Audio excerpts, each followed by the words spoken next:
Presented by SS Music.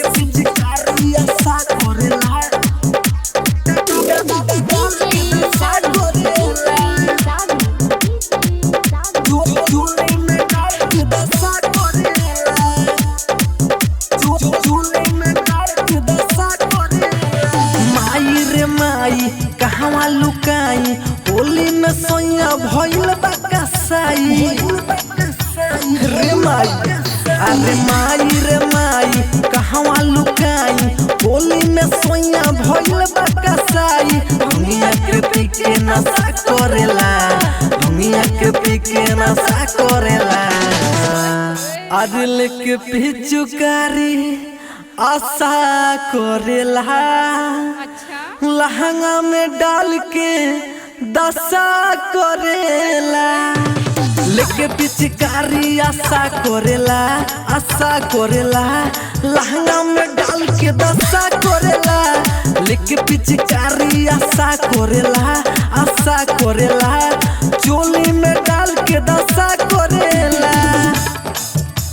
लेके पिचकारी आशा करेला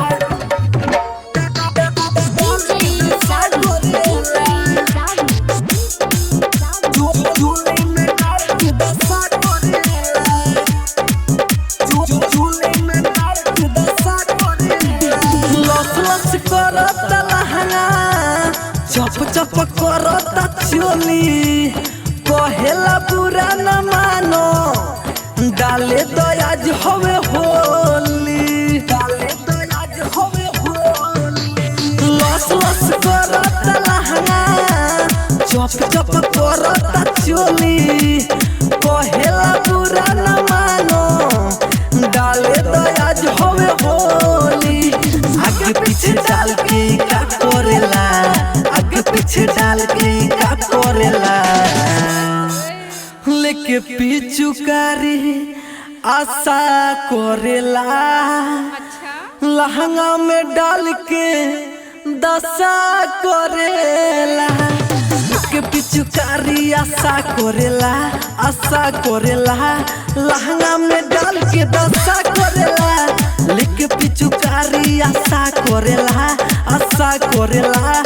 चोली में डाल के दशा करेला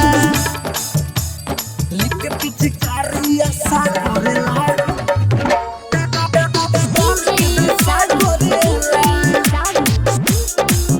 चोली में डाल के दशा करेला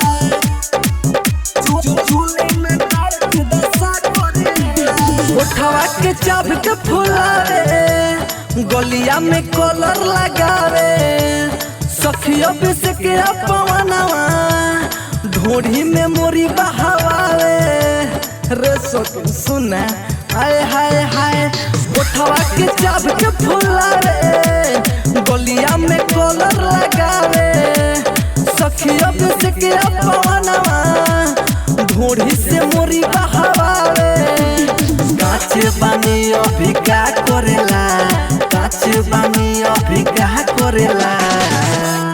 लेके पिचुकारी अरे आशा करेला लहंगा में डाल के दशा करेला लेके पिचुकारी आशा करेला लहंगा में डाल के दशा करेला लेके पिचुकारी आशा करेला चोली में डाल के दशा करेला recording studio red angel music Raxaul.